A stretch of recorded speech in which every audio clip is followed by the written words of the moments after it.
Добар ден. Како сте, добри? Добри, вие како сте? Само не ме терайте на трактор, друго се може.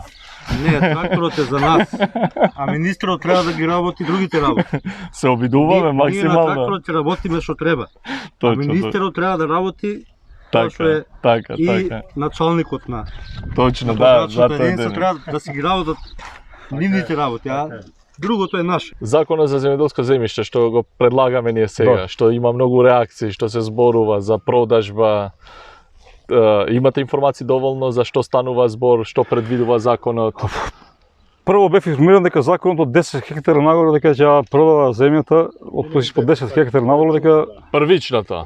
таа да. значи јас ја имам таа информација дека ние малите земјоделци дека не може да купиме таа земја што инвестирале во нив, вложени по 5-6 Точно, евра пари, точно. капки, дрва, столби да ќе направиме сето, дека ние ќе извисиме.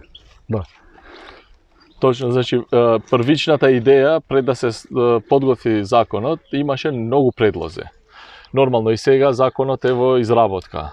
Беше прикачен на ЕНЕР за разгледување на јавноста и се, но има забелешки нормално. Тие што се аргументирани ќе се слушат и ќе се земат предвид.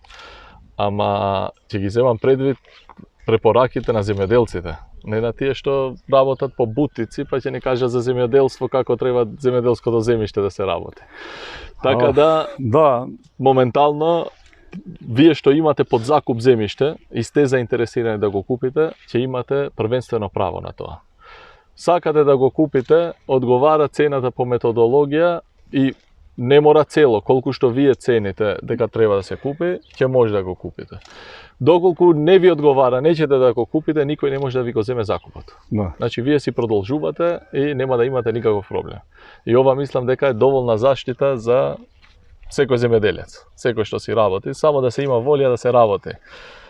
Целта на законот е ние да ставиме во функција се што е расположливо од државата, а не се обработува. Значи, затоа и се прави законот. А од друга страна, и вие, ево, да сакате утре еден кредит да си земате, да работите, ако не е државно, ова приватно земјиштето, вие да се собствени, никоја банка не ви дава кредит. Тука беше и целта на законот за вие да може да имате такво право и се. И за тоа, значи, е целата идеја на законот. Да. И моја идеја е, значи, како со вас денес што доаѓам тука, ќе одам со многу земјоделци. Првин да ги информираме за целта и да ги слушаме дали навистина се заинтересирани да купуваат или тоа што во јавноста се кажува дека ќе се не знам што, дека земјоделците ќе бидат оставени на страна, дека не е овој закон за земјоделците, дека ова било само за олигарси или не знам што. Инаку, од 9.600.000 договори под закуп, Да. над 6.300 се индивидуални земјоделци. Значи физички лица, не се правни лица.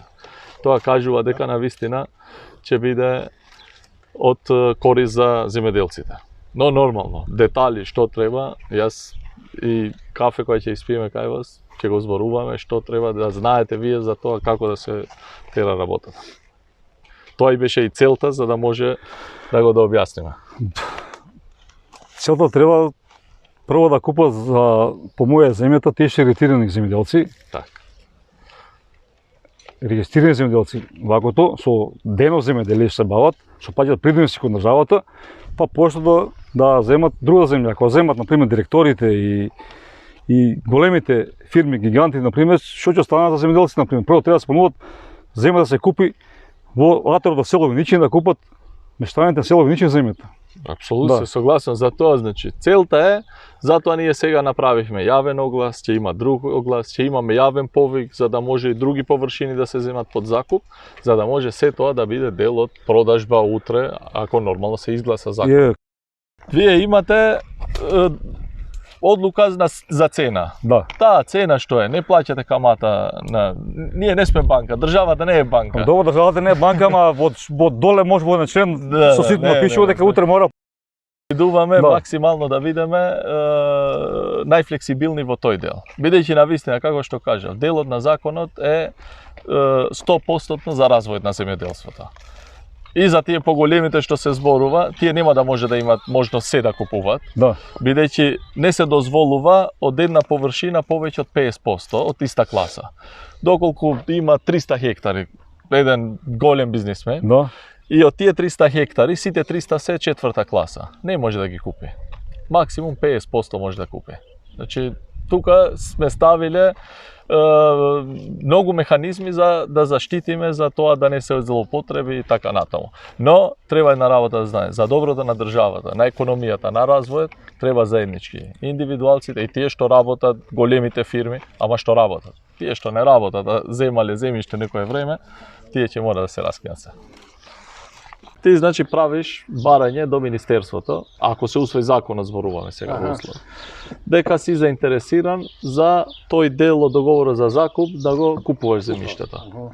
И ние сме обврзани да отвараме јавен повик, нормално како дел од 3-годишна програма за тоа како ги планираме, и ти ќе купиш толку колку што можеш. А останатиот си стои договорот? Договорот си стои, никој не може да ти го раскине. Која ќе дојде 6 месеци пред крај на истек, правиш барање за продолжување, ти се продолжува од комисија таму договорот, значи ти буквално во ниту еден случај не губиш ништо. Сакаш да го купуваш заради инвестирање, кредити што викате и такви работи, го купуваш. Сакаш, не ти одговара цена, тераш на закуп и не губиш ништо. По класи ќе оде, По класи, да. По класи. Уште не е утврдено, но ги зборуваме сите модалитети. Сега имаме јавна расправа, ќе биде и по региони, после и во собрание. И не е така како што се кажува, дека ќе добиват само олигарсите, само тие големите. Ја право ти кажам, слушам дека од луѓе, поголеми луѓе, викаат тоа се прави да земат тие големите комбинати, зашто тоа нема да ви го дадат, вие тоа не може да влезете. Така... Првиот пасус од законот кажува вака, дека земјиштето може да се става за продажба со јавен повик. Еден од документите во јавниот повик е договор за закуп. Значи единствено еден човек има договор за закуп, нема двајца. Така да само ти имаш првенствено право за тоа што го работиш и ти го земаш. Од 9000 и нешто договори што се под закуп во државата, над 6300 се индивидуалци, физички лица. И тие физички лица, како што сте вие, имате право да го купите земјиштето. Не е толку лесно како што кажуваат ќе го купат олигарсите. 300 хектари некој што има или 200 хектари. Рачунајте по цена, тоа доаѓа да треба да платат 3 милиона, 4 милиони евра.